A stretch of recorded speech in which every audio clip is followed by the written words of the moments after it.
met with him, his two homeboys, and we discussed it. And the reason I agreed was because the weapon was going to be a BB gun. I thought nothing of it. They showed me it. I felt even more safe, if that makes sense, about committing this crime. That's the most blatant way I can put it. In my mind, nobody would get hurt physically. You know, I didn't think they were going to grab anybody or anything like that. And obviously nobody was going to get shot. It was a BB gun. So we discussed it, and maybe about a day later, you know, as it started to get dark, we took that ride and went to the place, the establishment. I parked off in the distance, maybe, a block away, if that, further away as possible, but close enough where they could get back to me. And I just remember the whole ordeal, as I called it, maybe lasted maybe 5 minutes, if that. And it felt like 5 hours just waiting in that car. When they started approaching or running back, I heard them screaming, let's go, let's go. As they opened the door, I'm seeing money fall out, my cousin's hands. One of our co-defendants, that he would actually, eventually become, said he dropped his handkerchief as we're driving away. And I just remember, I'm like, man, I said, this is all bad.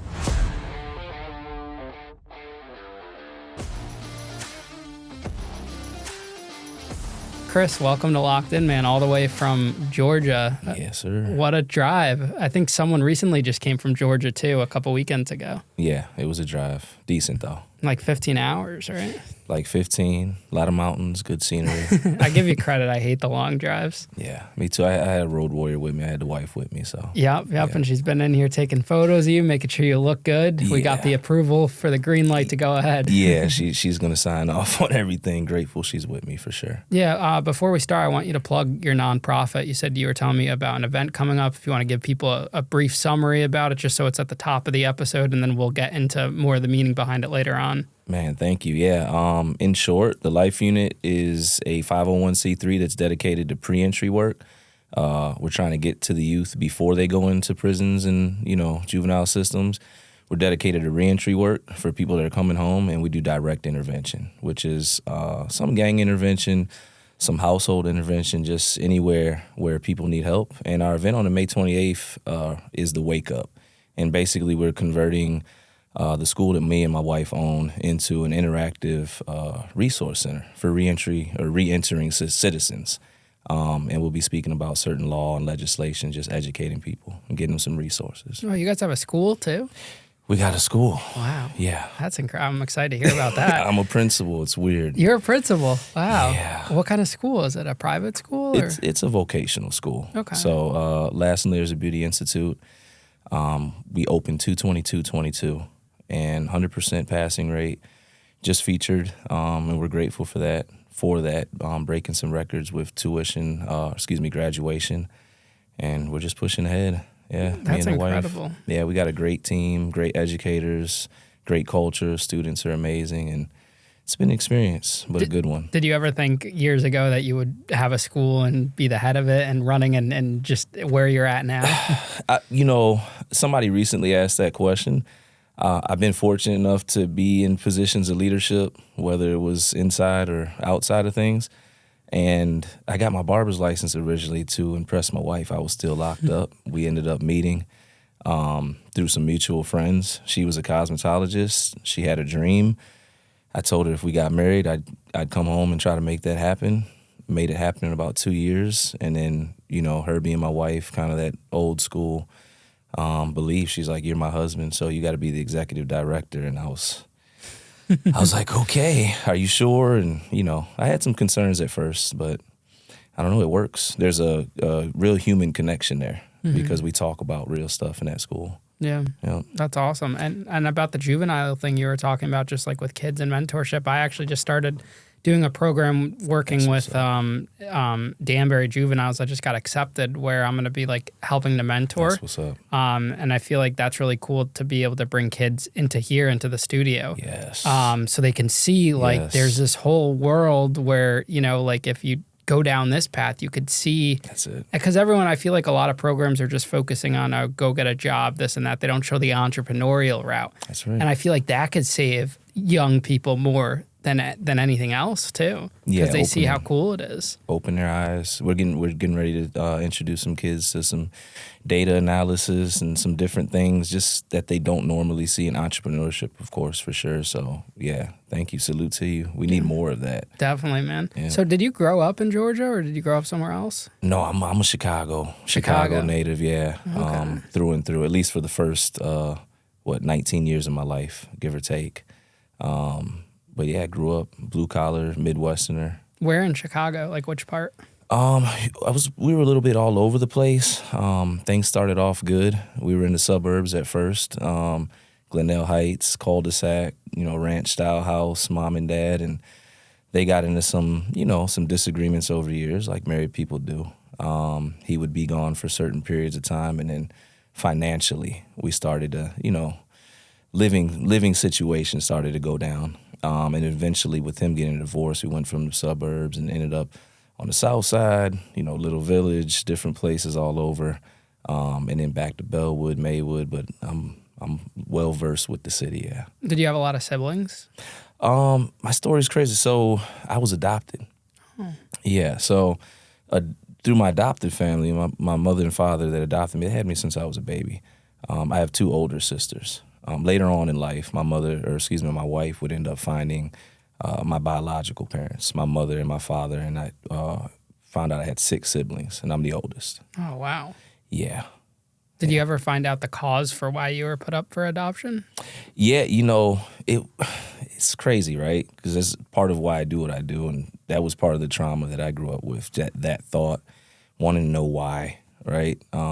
My adopted mother, she had told me as soon as I was like 8 years old, as soon as she thought I was able to understand and take the information in. And I always had that thought, why? And it kind of lingered with me throughout my teenage years as well. When I finally met her, it was just that she was young. She was 17. She was a girl from the country, parents, Caucasian. She went to the city. She fell in love with a guy from, black guy from Chicago. They weren't too open about that at first, So that was the beginning of that. Did you ever find out about your dad? Yeah, man. Met both of them, like I said. Met him. Unfortunately, my father, dealing with some stuff, some substance abuse things, alcohol. Seen it linger or go into some of my siblings as well. But got to speak to him as much as we can, try to make those connections. But, it's a process, Did you look at, after finding out you had real parents, biological parents, did you look at your adoptive parents any differently?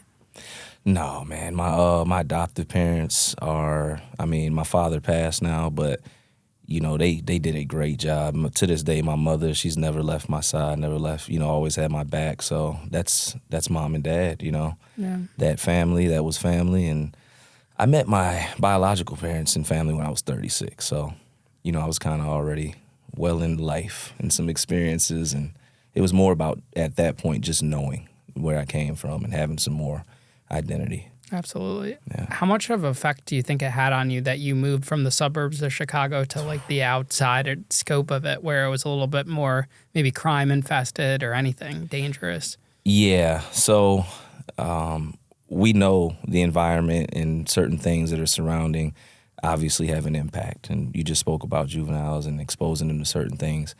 At first, I saw opportunity. I was playing soccer and doing these sports. It was different type of community. We didn't necessarily have to lock the doors. I'm sure we did, but there was no crime, And then we went from the house to the townhouse, and you'd see a little graffiti in the neighborhood, Parents still trying to rectify some things financially. And then we went to an apartment on Gunderson Ave, and 7 apartment complexes in one, and, the hallways are smelling like piss and graffiti on the walls and different things that you see. And, it had definitely had an effect. You're watching your parents struggling. You're watching them not be together. The environment's messed up. You walk out your door. It used to be a backyard. Your dog out there. Now you can't have a dog at the apartments, and, there's broken bottles and whatever else in the parking lot. So, yeah. How would your friends at that time describe you as a kid? I was the friend I was like the leader of the bunch. I was always somebody that could connect with anybody for the most part. And I was the one that parents loved, but I was also the one that was really good at being shifty, right? I'll help take the trash out, work a job after school, but after that job after school, I was in the streets, or whatever. But to my friends, just loyal. I would be the one that would kind of challenge my friends. And I was, when we were younger, kind of like the mastermind of the group a little bit, as they say. The troublemaker?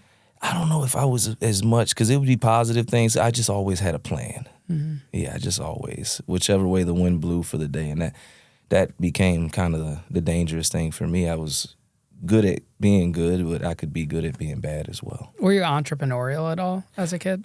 Yeah, well, yeah. Started, I remember drawing pictures. That was like my first, because somebody asked me my first entrepreneurial memory. And I had drew some pictures of some ninjas. I don't know why. and I sat them on the table and was selling them, to neighbors or whatever. But that translated. It translated into selling candy at school. I did that too. Yeah, the Red Hot Flaming Cheetos, Sprites was my number one combination seller. And then it went to other things. It went into weed, or really that was the extent. But entrepreneur, I'd say, for the most part, through and through in some way. Why do you think it went into weed? Like, why couldn't it just go into something that was legal, or open up something, or, I don't know, get a job or anything like that? Why do you think it transitioned there? What was the mindset? Yeah, well, the environment, like we just spoke, the environment decreased, and then it was just supply and demand. I paid attention to people, and I noticed that half the people that were coming to me to get snacks were high. So I might as well, give them the twofer, so to say, and be a one-stop shop. And that was just kind of my mindset. And then watching mom working 2 jobs, keeping a roof over our head, but no new school clothes, certain nights, nothing really in the house to eat. So there was an urgency to wanting to, kind of make things better. And I seen that as an opportunity. Did you have any hobbies or passions at that age? Man, I was an athlete once upon a time, a long time ago. I was an athlete. Scholastically, I excelled. Always A's and B's. But I think I always had like ADHD, or certain things wouldn't keep my attention for long, and I'd go to the next. Back then, I'd call it wanting to go be good at something else or but now I know back then I had that quitter's mentality. I didn't really see things through. But hobbies, athletics, and things like that, yeah. Did you end up graduating high school? No. So in high school, became that angry teenager once my father was all the way out the household, and started getting into a lot of fights. One particular fight kind of ended everything for me at the school. Though I didn't initiate it, it was kind of like the final straw. And I was given an opportunity right there, basically on the spot, because I couldn't return to that school district. That's how bad the fight was, the kid had gotten injured. To either go to a program called Lincoln's Challenge Academy, which was basically, I would say, like a shock treatment program. It's 6 months, and it's ran by the Army National Guard. And if you graduate it, if you can make it through, you get your GED, stipend, they help with job placement, stuff like that, but it's intense. It was either that or go to court. And, mom was like, no, you're going to this program. And a part of me was good with it. I was angry because of my environment. And as much as I didn't want to get sent to this program where I'd only be home 2 weekends out the next 6 months, I was already tired as a kid. And because I'm big on mental health now, I know I had, suffered from depression and certain things back then, and I just wanted to change. So even that was welcomed at the moment. And you completed the program? I did. I did complete the program, got my GED, excelled as the quote-unquote valedictorian or whatever. They call it the student team leader.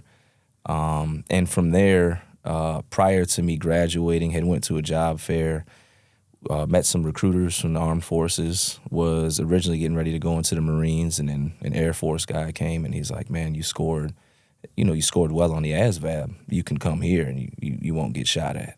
We got it a little bit sweeter over here. So at 17 from that program, told my mother I wanted to go into the military, had her come sign a permission form, and because I wasn't yet an adult, and I was already on the list to go into the service from there. And do you actually end up going into the service? Yeah. I ended up going to the Air Force, United States Air Force, active duty. Ironically enough, I was on the way into security forces. I had this idea that I was going to be law enforcement and go after, people that did things to kids and women and stuff. I was going to be FBI. And a week before I went to basic training, ended up getting pulled over with a girlfriend of mine. I was in the passenger seat, and the officer said I wasn't wearing a seatbelt, which I was.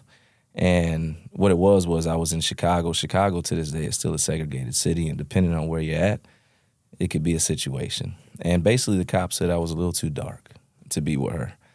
Wrote me a ticket, and that one ticket caused me to have to get a waiver to go into the military and change my career path. Just because of a ticket? One ticket. No, it wasn't like a actual charge. It was just literally like a violation. One ticket. They were that strict back then. Wow. So I was committed. I had signed a 6-year contract to go into security forces, messed that up, but because I still signed a contract, now I had to go into the mechanics field, which it wasn't something I was passionate about. So do you think that moment when the cop did that was the trigger moment of your story? Like where everything starts to kind of turn? Like you had a plan, maybe you had a little rockiness in high school, but then you figured it out, you're on the straight and narrow, and then all of a sudden something cuts it to blow up your path. Yeah, you are the first person to ask that, and I would say, yeah, through therapy I identified that as sort of the linchpin or that moment because I knew I was in good standing. Didn't have any issues with law enforcement up until then, for real. And I'm getting ready to go serve the country. I'm not doing anything. I'm just coming, and it left a very bitter taste in my mouth. So even when I went into the military, I had this rebellious streak because I automatically, as a young man, attached military, law enforcement. I grouped it all together. And over some time, I'd see some similarities there too. And it's something to think about for friends and family to keep an eye out for those close to them that go through something that might not seem traumatic in the moment, but just getting fired from a job, anything, not getting into the school they wanted, a breakup. Check on those people because that could literally derail an entire life. Most definitely, yeah. So what happens next? Military was good. Again, I've always been a smart guy, so I found a way to get through it. The scholastic portions, tech school, scored well, but I was rebellious. Every chance we had an opportunity to go off base, like during tech school after basic, we were on the streets. We were in California, Southern California, 805, near the beach, and it was beautiful. And as soon as we could run off, the base, we're going to live a separate lifestyle. Me and my homeboys, we're in the military, but a lot of us got girlfriends, situations. And I remember also thinking when I went to the military that it was going to be some magic fixer-up thing, fixing situation to my circumstance. I thought I was going to be around some, leadership, mental. In my mind, even then, no, that wasn't the situation. There was a large percentage of people in the military. We were all partying, chilling. It was a bunch of us. We found a way to make it from the hood. And we're in the military, and a lot of us for the first time were on our own. We're outside of where we lived, and it was a different type of lifestyle. Ended up getting into some trouble. Getting stationed in Minot, North Dakota, going from Cali to there, I was even more kind of like over the situation of the military. I did good in my job, but I was getting in trouble off base. Ended up getting into some fights again. Kind of that repetitive nature, angry, alcohol involved, just one of those things until eventually the military said, all right, that's enough. You're good when you're on base, but when you're not, we can't handle you. So they ended up giving me a general discharge under honorable conditions, which is like a step under. So it wasn't like a dishonorable discharge. Yeah, it wasn't a dishonorable because I did well when I was at my job or things were going on. I was enlisted during the 9/11, certain things going on. I stepped up, but outside of that, just like when I was in school as a juvenile, once that portion of the day was over, I was a completely different person. How'd that make you feel when that happened? I knew it was coming. I'm somebody that, in hindsight, I speak so much about mental health when I'm out here and different things. I was depressed. And looking back, understanding what depression is, I can see what it was then. It was untreated. It was festering. So I had already given up on the situation before they even, made that call. And that's why I continued to get in trouble off base. I was engaged and, sabotaged that.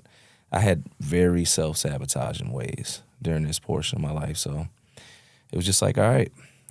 When I got kicked out of the military, the only portion I get that made me even more resentful or bitter to the entire process was my mother had moved from Chicago to Virginia.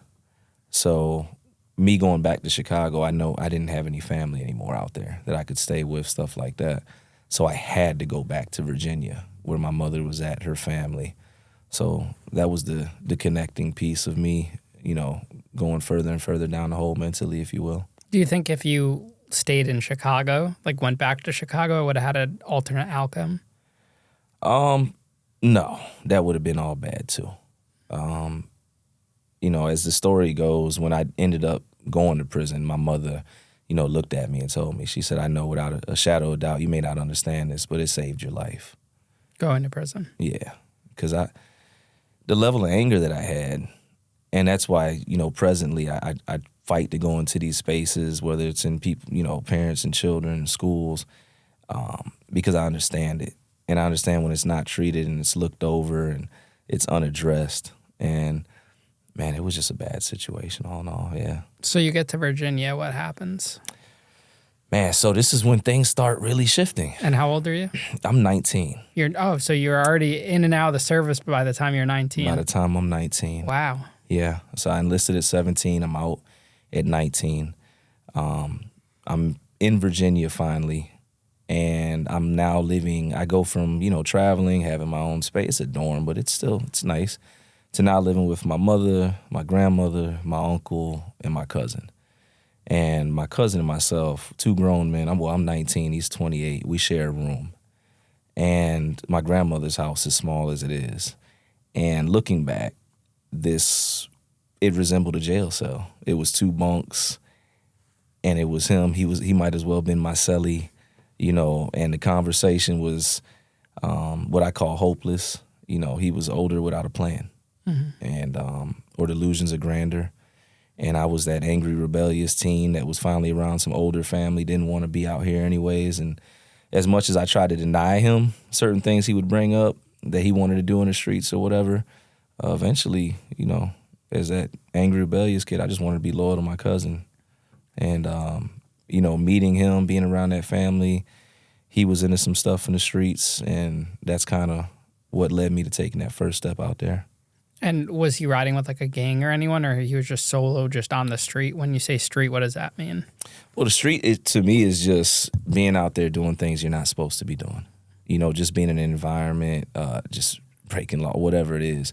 He was hustling. He was telling me how he was robbing some people. And he had a couple of homeboys with him. They were all older than me. And, they were into what they were into. Me, on the other hand, I wasn't yet. It was more, they were the only people around that I could hang out with that I knew outside of my girlfriend in Virginia.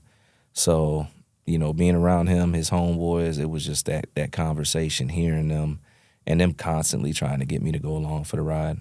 Yeah, a guy that's fresh out of the military, I'm assuming that you had some morals and you'd be resistant to that because you knew right from wrong. Yeah, it was a tug of war.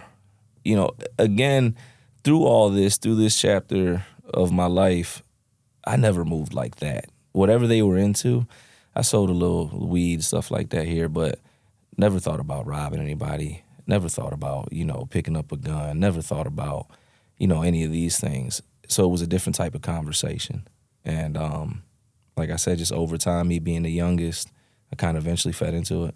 How did it feel when you eventually shifted into that kind of dark side, when you fed into it, when you went from, that good still troubled person with inner issues to now physically expressing those issues?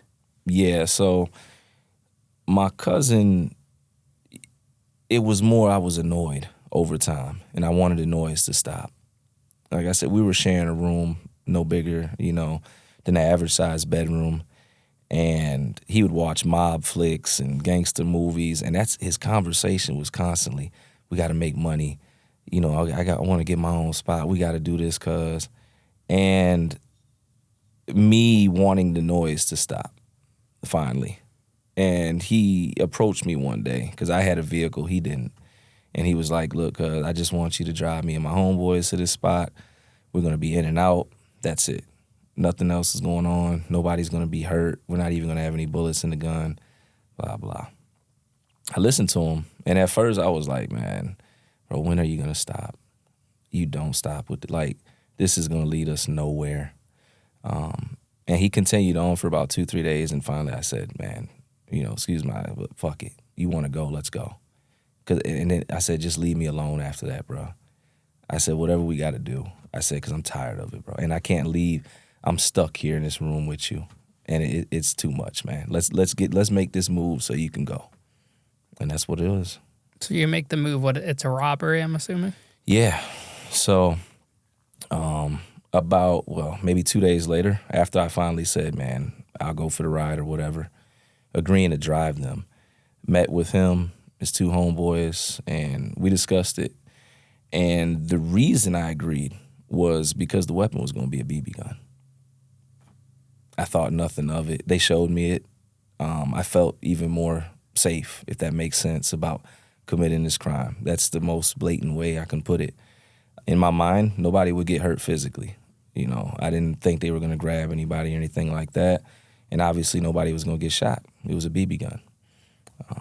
So we discussed it, and maybe about a day later, as it started to get dark, we took that ride.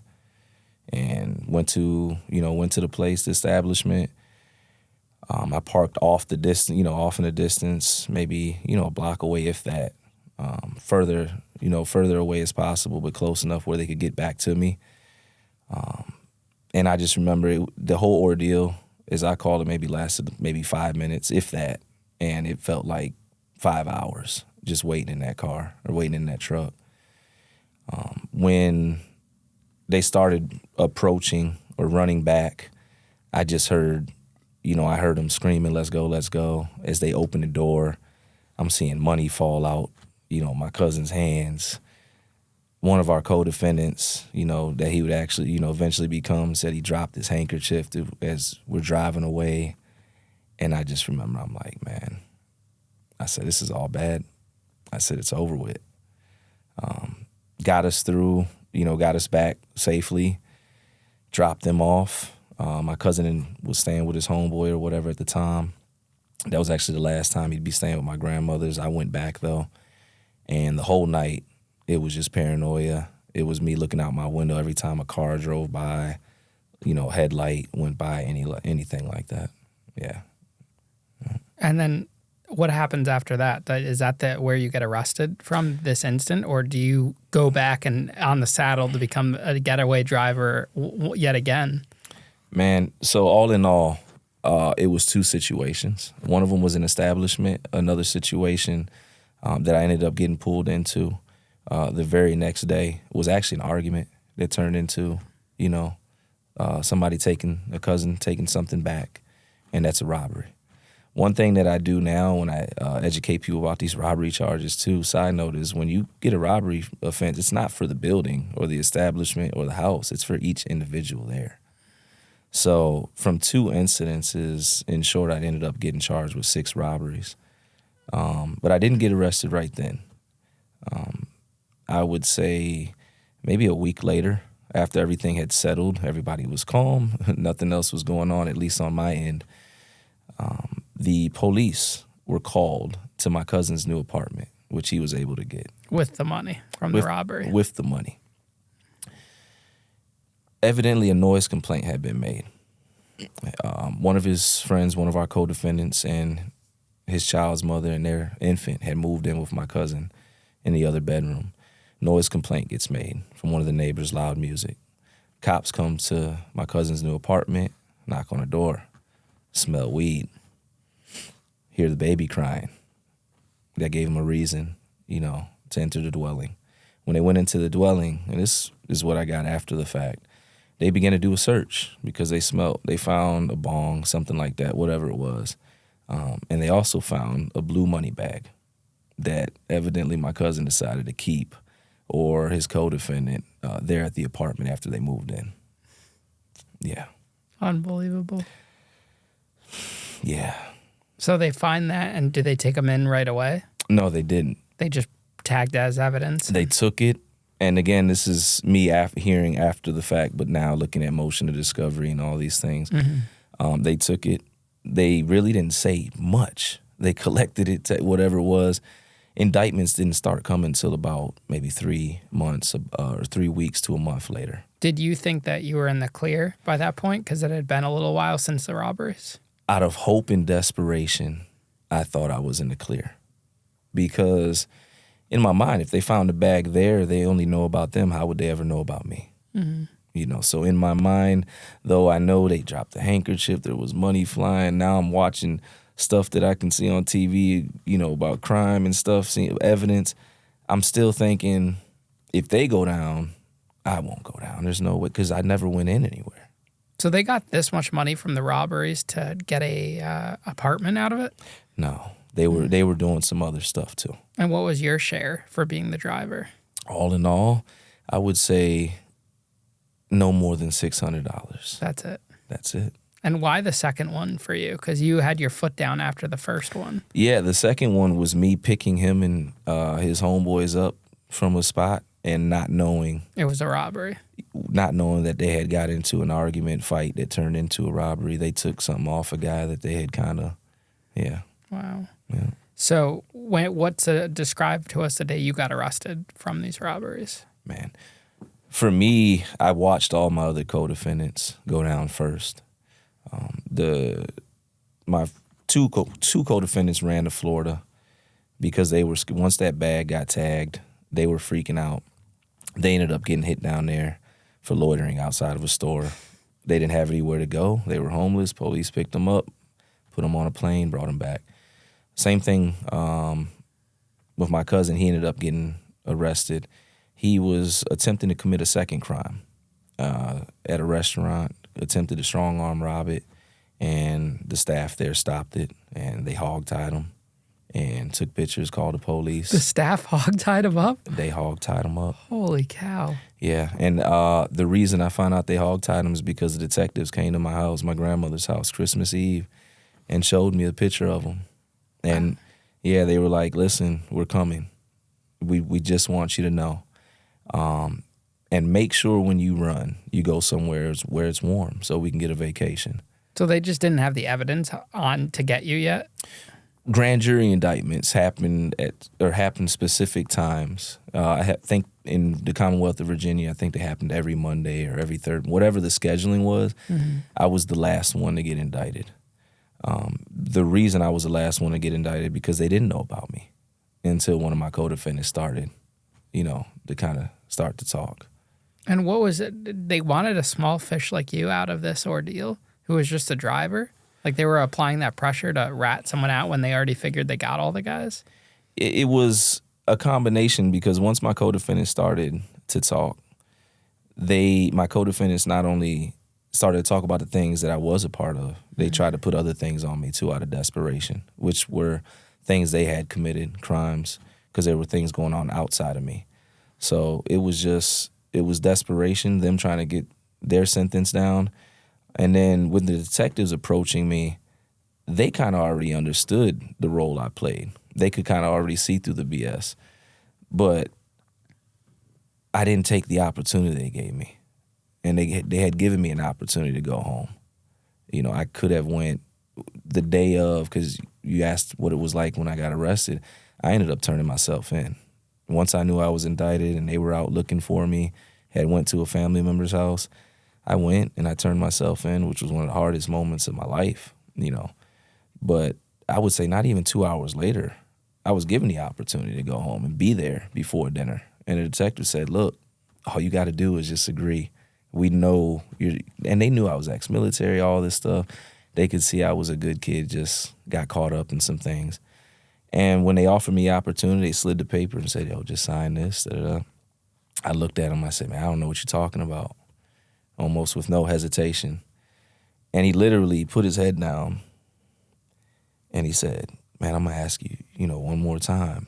He said, man, do you want to go home right now before dinner? I said, I don't think you understand what's about to happen, what you're caught up in. And I said, nah, I don't know what you're talking about, man. And he took the paper back. I didn't even look at it to see what was on it. And he looked at me, he said, man, you just ruined your life. And they walked out, And then I was finally taken her back to booking and fingerprinted, and it was officially underway. Knowing everything you know now, if you were presented that offer again, if it were to happen all over again, would you take it? It's something I battle with. Me now, as a business owner, husband, somebody that's not in the streets, like I say, if you're not in the streets, then you shouldn't live by that code. Back then, it was more about morals, principles, for me, the wrong ones, that were being taught. But the only reason I hesitate with that question is because a lot of the reason I didn't take that agreement, it wasn't even necessarily how the outside world would have looked at me. It was what further damage I could have caused with my family, him being my cousin, his father, my mother. And there was a thought in my mind where it was just like, man, this is our mess. I don't want to be the one that says somebody did this. Everybody's going to stand up. And I'm thinking they're going to be stand-up guys too. Now, what if your child was faced with that scenario and you were the only one in the room with him or her, and she was presented that offer? What would you do? Knowing that whole situation, your co-defendants are lying on you, trying to put different things on you, you're about to go to way for, no, come home. Yeah. We'll deal with the consequences out here. When I was going through my situation, you watch TV and it's always like, don't snitch, don't do this, don't do that. And then you realize on TV and in the news, everyone's just trying to cut a deal to save themselves. Yeah. And I just feel like there's certain scenarios where it is okay. I feel like you shouldn't be dragging someone under that had no business doing there. Right. But then also it goes to you shouldn't have been involved in the first place. It's just such a complicated situation, it's very morally compromising to kind of figure out when you're pressed with that situation. It's probably one of the hardest decisions you ever have to make if you ever find yourself in that position. But I also think it's generational, because now when I'm mentoring these younger people, there's no quote unquote honor in the streets anymore. The mentality out there is different, and people aren't concerned with being known as somebody that testifies, snitch, So that's what makes it even scarier. That's what I tell some of these young kids that I'm mentoring that are getting ready to possibly face some serious stuff. And there's no honor amongst thieves, and everybody's looking for the deal. I wonder if that'll ultimately end up reducing the crime rates. Knowing that, I was reading or watching a clip where the mob still operates in America, but they don't murder people anymore. Yeah. They don't kill people because what's the point? You're going to get caught and then you're not operating. Yeah. So I wonder if that mentality is going to kind of trickle over into more and more stuff.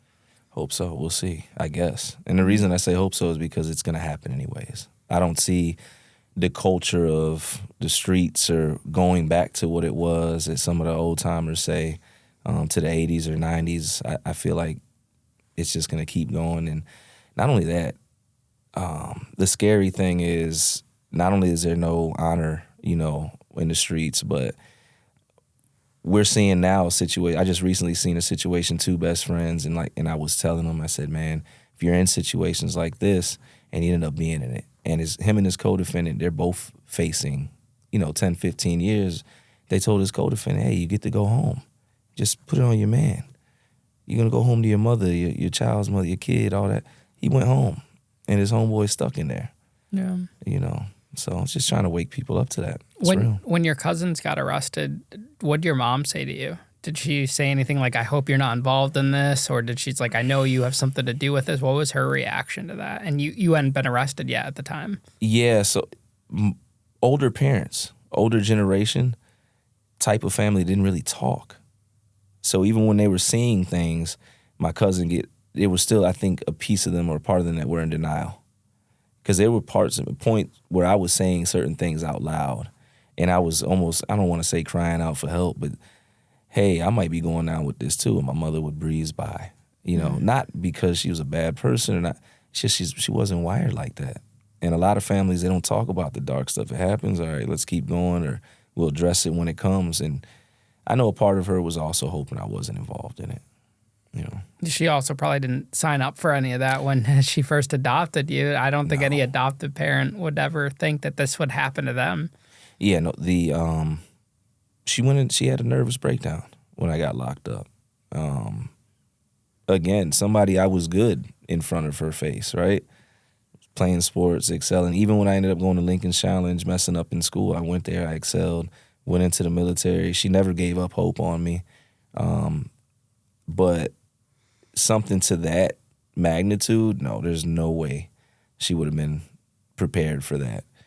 And looking back at that moment when I turned myself in, that was probably like the hardest part of the whole process of incarceration for me, was hearing her scream out, not understanding what's going on, me being cuffed. Even though I had her go with me to the police station to turn myself in, it didn't click. It's not real till it's real. Were you given bail at all when you turned yourself in, or was that your last free day?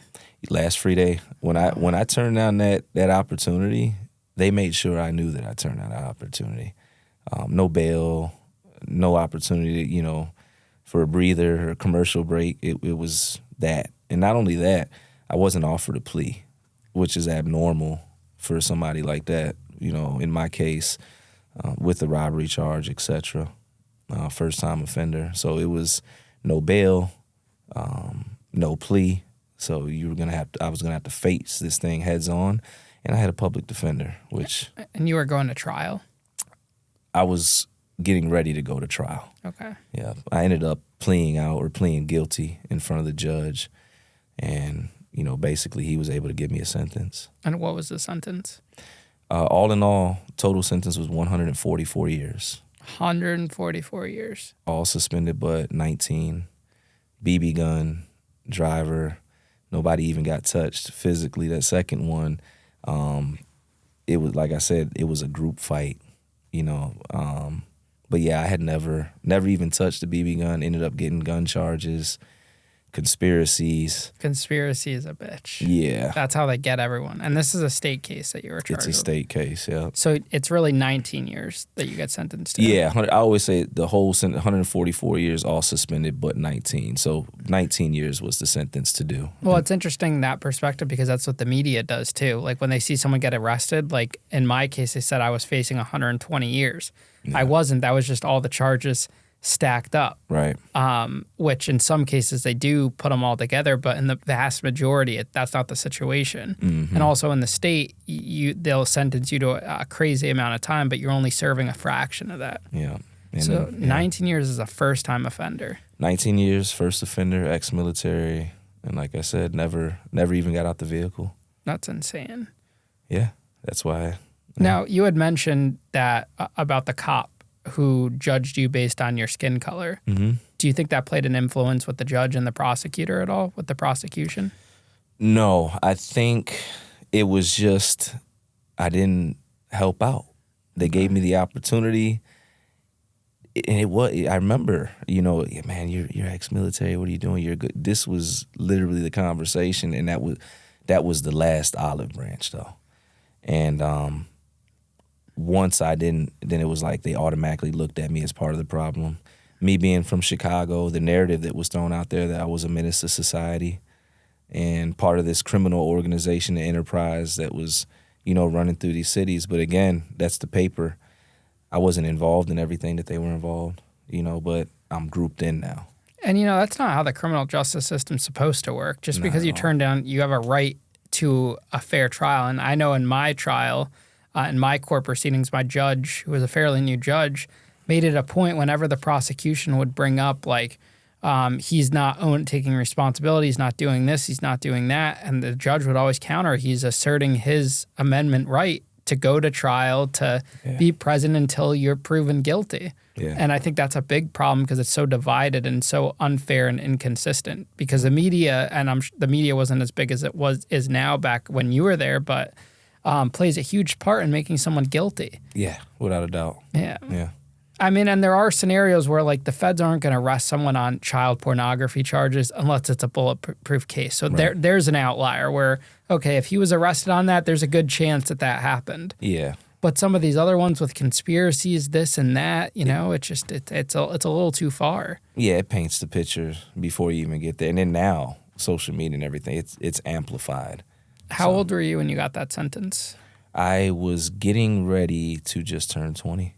Just turned 20, 19 years. And on 19 years, how much do you have to serve in Chicago? 85%. In Illinois? In 85? Virginia, yeah. So, you were in Virginia, sorry. Yeah, no problem. So in the Commonwealth of Virginia, out of 19 years, I ended up having to do 85%. Ended up doing 16 years, 11 months. Where was it all in one prison? No. I did the world tour, so to say. Did you run into Jesse Crossan at all? Yeah, I worked with Jesse Crossan. You know Jesse? Oh, yeah. Jesse was my very first guest on the show. Yeah. And he's been back again, too. Yeah, I didn't even know he was doing TikTok stuff, but I was doing some mentoring stuff with him. I love Jesse. Yeah. Were you in prison at all with him? I don't think we were. I don't know, though. You know, his story is incredible, too, and kind of similar in a lot of ways, but he got a 32-year sentence. Yeah. There's some guys that came home from behind the wall that are doing some amazing things, for sure. Where did they send you first? So I went straight from receiving to Sussex 2 State Prison, which is a level 4 maximum security prison. As a first-time offender?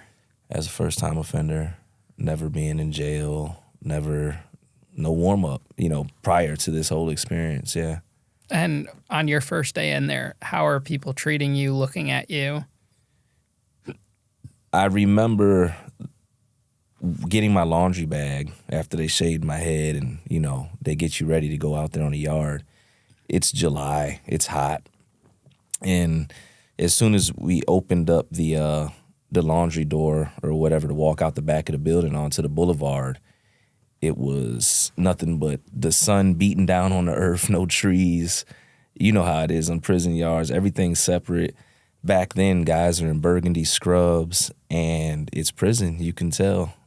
People are arguing. It's loud. It's noisy. People on the gates. It's just, we're here now. This is it. Wait, they shave your head when you got there? Yeah, they shaved our heads. Everyone? Yeah, they dropped us down to, well, not bald, but yeah, 201 or whatever. And that's a required hair length through the whole time you're there? Commonwealth of Virginia back then, now it's changed. You can grow your hair, but back then you couldn't even grow your beard. Really? Yeah. No facial hair. Hair had to be, I think it was maybe 1.25 inches length at first, but when you first come in, they even Steven you. And they do that, and what happens if you don't comply? That's like an incident report, you're going to solitary? Yeah, the entire process from when you get off the bus, if you don't comply, you're going straight to solitary. And the first step when you get off the bus is they bring you into a room and they ask you to strip with a camera on you. And they basically go through orientation with you and search you while they're doing that. It's very dehumanizing for me anyways, because you're surrounded by a bunch of people and they're just on you with a camcorder. Well, you know, back then. So, and then you go to medical, they weigh you. You know, go over your medication, anything you may need. And it's laundry, barber shop, and you're getting brought to your dorm. You're going straight in there. It's just, man, it was chaos. Do you remember your first conversation with your first cellmate? Because I feel like everyone always has that interesting conversation, whether it's like, what are your charges? What are the rules? What are, you know?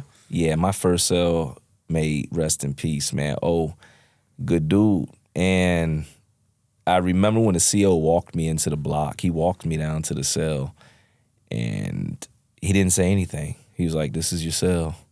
He didn't say your cell partner's here. Nobody was in there. I looked in and the cell looked like a little apartment. I was like, what the heck? You know, and finally my cell partner, he waved his hand. He was like, what's up, youngin'? It was like the classic OG, old head scenario, right? Where you walk into prison, you see on movies and you're schooling. I got one of them. I was fortunate enough. And Omar would, eventually become in that environment almost like a mentor, or he'd school me to the ways of prison. First day, made sure I had a knife, made sure I understood how to observe the pod, what to look for, kind of started breaking down politics, and just told me get ready because sooner or later, somebody else is going to want to have a conversation. And man, before the end of the second day, he was right. Some guys came and they wanted to talk. To you? Yeah, quote unquote. To like recruit you to a gang, or? Man, they just wanted to mess with me, man. When you come in, at least where I was at, every system is different. But when you come in to the system where I was at, 9 times out of 10, somebody knows somebody. But I'm from out of state. I'm from Chicago. So I'm in a Virginia system. I'm in the start of the South. It's different. Everybody's either clicked up with their city, gang, car, whatever it is. I have no allies. And they identified that quick. These guys had been doing time 3, 4, 5, 6, 20 years. Whatever. They observe, ain't nobody talking to him. Let's go see what he's about. Let's go see what type of pressure we can apply. And how'd that whole interaction go down? Man, it was, at first it seemed harmless, but I remember the old head was telling me, he said, man, be cautious of the conversation that comes your way because you don't know the motive. And he gave me the game. And I used to, for the first couple of days before this happened, I used to slide my box right outside the cell. Our box was something we could keep our stuff in, commissary laundry. I used to just sit on my box with my back against the wall and outside of the dorm, if you will, or the pod, away from everybody, have a book. And they came over, and at first it was like, oh, what's up? Where you from? It seemed like it could have been an all right conversation. Maybe they just wanted to see if, but then they started to try to joke. I'm coming in the system. I don't have nothing to my name. My long john's frayed from the jail. I'm just trying to figure things out, how to survive here at the moment. And I just knew I couldn't let them, keep joking. I don't know you guys. Who are you? I'm not bothering nobody. Mm-hmm. And I said something. They said something back, and kind of let me know, it could go down, chill out. And by then I was on my feet because what they tell you, when you go to prison, like, it can go down. Don't even hesitate. You get into an argument, you get in anything, like, just go ahead and handle it. But I'm outnumbered. And I remember in that moment, and when I stood up, it was the point of no return because now, in front of the pod, I'm standing up against these guys, and they tried to go to work on me right then and there. And you fought back. I fought back, yeah. And did you earn the respect of the group when you fought back? Yeah. The funny part is, there were so many of them, they were hitting each other for the most part, right? And we were on a pod or prison where they had gunners in the booth. So as soon as the CO identified, they shot off, into the dorm or the pod. So it kind of settled things quick. I was a little lumped up. They brought me to medical. The investigator came down there and was like, look, we're about to move you to segregation. We might have to ship you. What happened? I was like, man, I don't know what happened. We're messing with nobody. I just got here. He's like, figured as much. But I knew also, if they took me, they moved me, I didn't come back in because me and the old head talking, I was going to get labeled. I knew somehow, just instinct, because he had given me the ultimatum that if I didn't want to go that way, I could sign a waiver and I could go back into the housing unit because I wasn't injured where I had to be hospitalized. But if anything happened to me, they wouldn't be liable. Yeah. And I just knew at that moment that I was going to be here for a minute. I was going to be in prison, and I didn't want to have the reputation of the guy that, necessarily ran. And though I stood up, I was also angry. And there was a part of me I wanted to go back in that dorm. That's one of those decisions where it could literally affect your entire, over a decade. If you made that decision to go to another yard, that would have followed you. Yeah, without a doubt, especially in and made your time a lot harder. Yeah, because we were at the jail hearing them talk about guys in the system, guys that were getting ready to go back in or coming from the system to go to court, and I just knew I didn't want that reputation. You know, I needed mine intact. What were the politics that your bunkmate told you to look out for or put on to you? Yeah, the politics, everything from just people that would try to coerce you, manipulate you, try to get some stuff off you. You had predators, for sure, you know, in that environment. Sussex, over 70% of that camp, they were lifers. So, you know, you had that mentality. You had people that would try to actively recruit you, you know, into their gangs, their cars, whatever, just befriend, get close to you for resources, you know. He was just very specific in saying, you know, I'm not here to tell you what to do, youngin', but you might want to move this way, and this is why. And he broke it down really clear, you know, down to who the big dogs were for certain cities in the block, or, you know, if I got into it with such and such, this is who I could talk to, and yeah.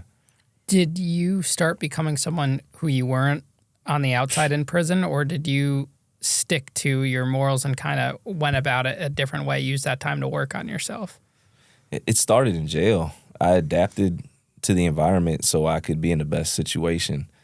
I wanted to be the guy that could serve the trays in the dorm in jail, and I got my homeboys able to do that with me, and certain perks with the COs because we cleaned the dorm. So it was just me understanding the environment and also understanding that, hey, if I'm respectful of people, if I communicate, maybe I can get things done. So I began to be good at jail. Prison, not at first, because it was like a restart, but I immediately, that change occurred when that initial physical incident or that fight happened, because I was immediately, if I wasn't in fight or flight then, I was definitely in fight or flight now, because I still don't have any actual true allies on the yard. So I have to have the mentality that if I'm going back into this pod, going back on the yard, like anything can happen. And in order to survive that environment, I feel like, at least for me, I had to become a part of it. If you had to sum up like your entire prison sentence in one sentence, what would it be? In one sentence, man, I was pushed to the brink. Yeah, that's the basis of why, you know, I do what I do as well. I was pushed to the brink, and I know thousands of us are pushed to the brink in there, and a lot of us aren't coming home better. We're coming home worse. You know? When was tell us about a time that you were pushed to your breaking point where you're thinking to yourself, I can't do this, but I need to do this in order to survive in there? Yeah, man. Probably the first time I lost a buddy in there. It's hard to find people in prison, at least it was for me, that, you know, you want to be friends with or consider your brother. And I just remember, you know, my brother, Tone, just good dude, positive dude, somebody that brought light to an environment like that. And we were working in a dish room, classic prison dish room scene. We in there busting trays all day. We were the only two consistently at work. It was like our prison bid. And went from a situation where we were celebrating him because he was getting ready to go home after 10 years, singing Dr. Dre's Explosive and just rapping and being excited, telling him, man, I'm happy for you. And that being a Thursday, and then Saturday, the compound being locked down. He was supposed to go home Monday. Saturday, the compound ended up getting locked down because of the incident that occurred to him. And at that moment, I didn't know the severity of it. But basically, we were on separate yards. And the way Sussex is, or was back then, still is, each pod is separated or segregated onto a different locked-in portion of the big prison yard. So he was on yard 2, which was a small yard. I was on the big yard. There's a boulevard between us. Everybody's talking.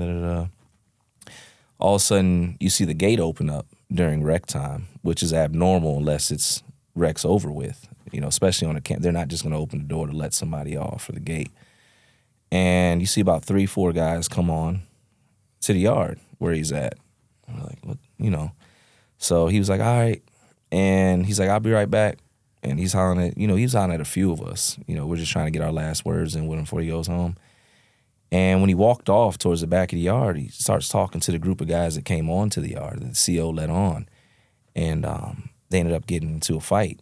They jumped him. And we could see this. We're trying to scream and holler, across the boulevard or whatever, but it's 1,000 people on the rec yard. And the CO's right there, They beat him, and some of his homeboys were on the yard with him. And I remember this because we were screaming for certain ones of them, like, yo, go grab him, do something. After they had lumped him up, I don't know if you ever seen somebody who's kind of like knocked out but still on their feet. And he was out of it, so to say. And what guys were saying, we couldn't hear this part, but he kept following the individuals that had jumped him.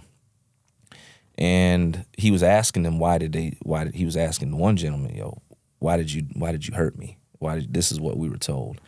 And basically the guy had told him, man, stop following me, once, twice. Brother Tone didn't. The guy turned around and hit him with a piece of steel in his chest.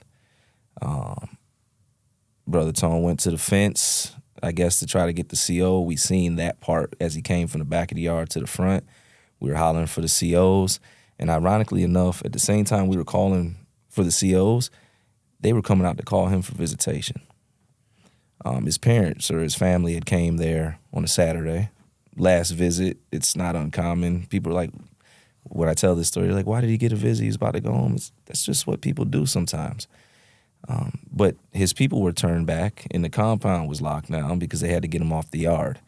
And they didn't tell them why visit was canceled or why they couldn't see their loved one then. The scarier part was when they pulled him off the yard, they were trying to act like everything was okay. And they didn't know who did what. And eventually they got the guys. But by then it was too late. He was gone. He lost his life 2 days before he went home. And it was over a TV. Because people, they like, why? They know that people lose their life in prison, but I don't think people understand, like, the reasons, like how frivolous and small they are. And it was over a TV that he had promised to somebody to square away a debt. I don't know the specific details of that part of the story. I heard a couple of different things. It wasn't anything too crazy. And instead of him giving the guy the TV that he owed, he gave it to somebody else. And I guess they figured like it was a good enough idea to take his life. Do you think that mindset that prison helped sculpt in him was the reason why he continued to pursue that guy? Because it sounded like he just got jumped. He would have been fine, maybe a little bruised up, but because he started to ask the guy and question him, that's when it took a turn for the worse. I don't know. I don't know why he was on the yard. It's known. Like, when you get short, you don't go on the yard. You move a certain way. You might not check in or go to the hole, but especially up there. So to this day, I don't know, other than, like I said, he was trying to catch people, say goodbye to brothers he may not see no more. But him following them, I don't know if he was in his right mind because they jumped him. Guys will screw up your time on purpose. Oh, man. When we're close to the gate. That was the first friend that I lost. I've seen, you can't tell people when everybody's not happy for you. Everybody's not going home. Everybody doesn't have family out there. Everybody's not getting visits. There's certain things you can't, you got to keep for yourself. Did that change your mindset about prison once that happened, that first friend? Yeah, it inadvertently told me that it's not over till it's over and there's no guarantee. This was a friend of mine, 2 days, before he goes home, he loses his life. After 10 years, he survived 10 years to get to the last 2 days. And at this point in time, I still had about 14 left. When it was close to your time to get out, what was your mindset? Were you worried that was going to, was that in the back of your mind? Were you on high alert? No. I fortunate enough for when it was my time to go, I had worked my way down all the way into the lowest, most minimal level. Up a road camp. So I didn't have those concerns, no. Maybe a couple fights because those young guys were coming in straight from the jail, no receiving, into the prison. There was a couple, skirmishes or whatever, but nothing to that magnitude. I didn't have that concern. How much time did your co-defendants get in comparison to you? All of them got more. Two of the co-defendants ended up getting, one got 27, one got 29. My cousin ended up getting 89. 89 years. Yeah. So he's still in prison now? Yeah. Do you guys have any relationship? No, I plan on going to visit him, though. He's reached out I've reached back, but coming up pretty soon, I'll go sit down with him, and it's 20 years later. He's my cousin. I've forgiven him. I get it. How old is he compared to you? Is he older or younger? He's about 10 years older than me. 10 years older? Yeah. And do you have any resentment towards him? I did at first.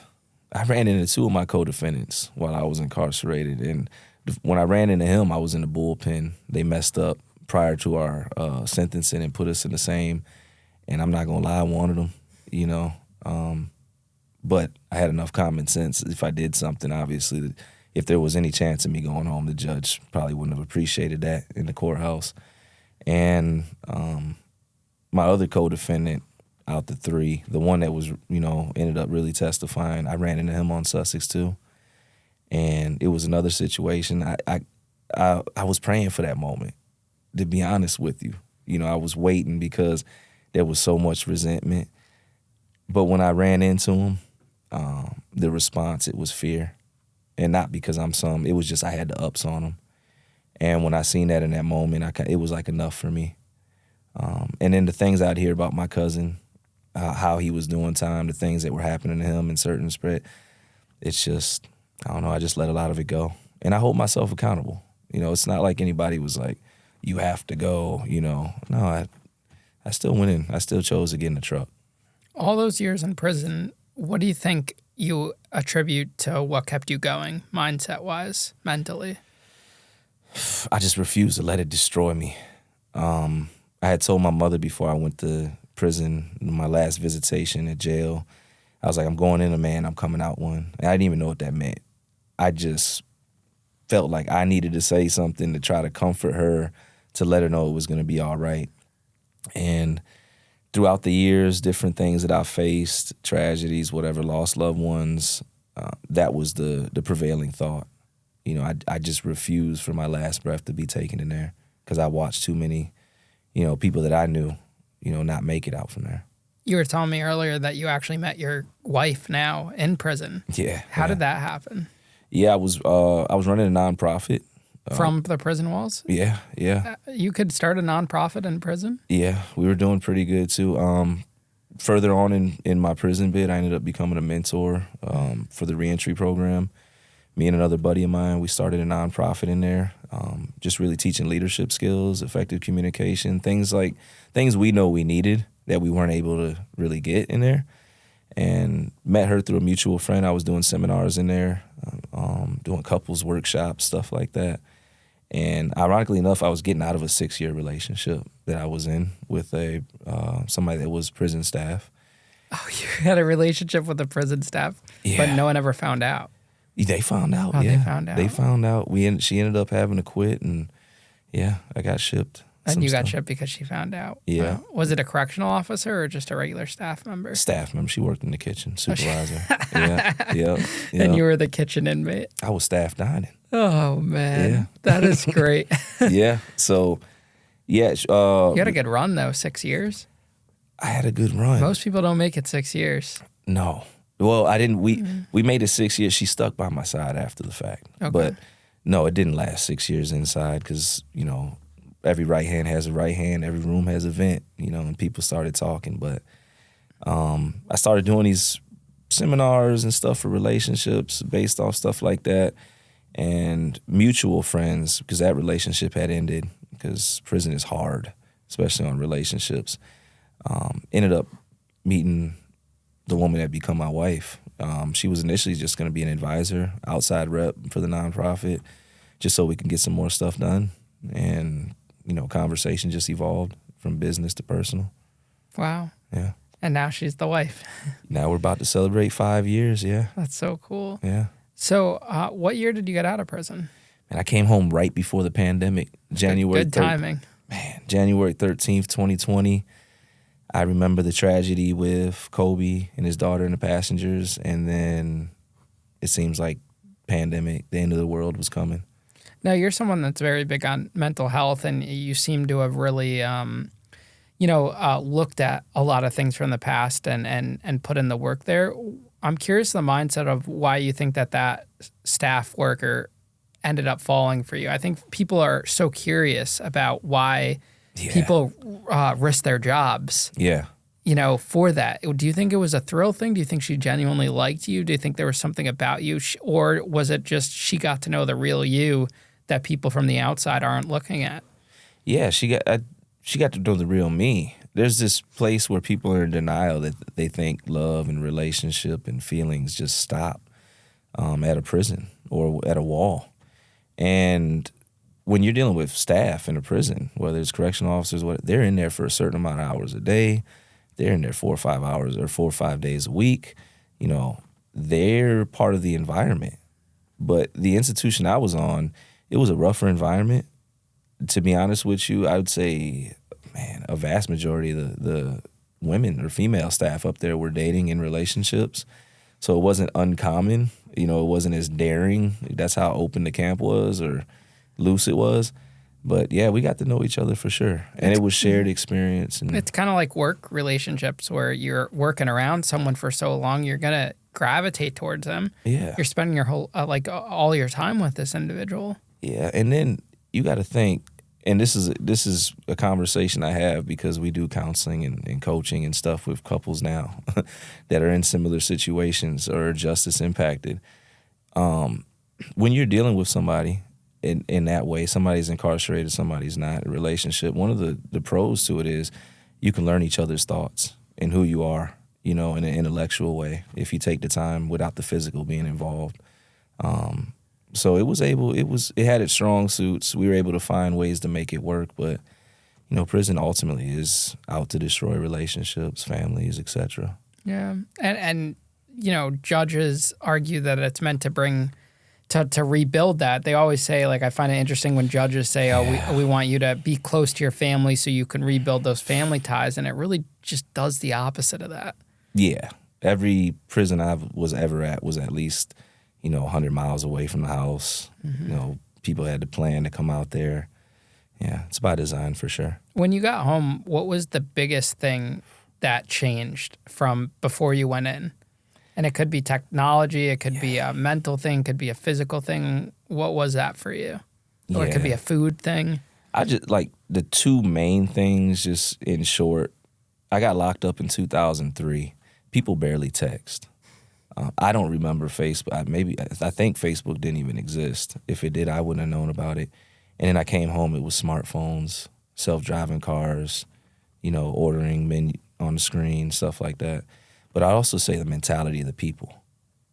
I don't know if it's just me.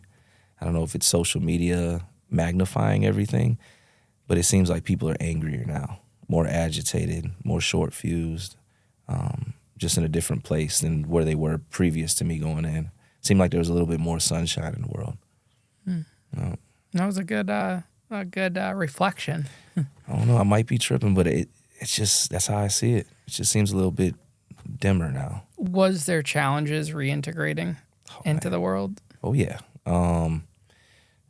Mental health, I keep going back there. I did not understand the amount of trauma that I had endured in prison until I was outside of that environment. Coming home after 17 years, spending over 3 years in solitary confinement, being stabbed, multiple fights, ex-gang member, all these things. Now I'm coming home, I'm married, we got a mortgage, I got to get a job. And that month, those months prior to me coming home, I thought I had it all figured out. I was thinking when I walked out of prison, it was going to get easier.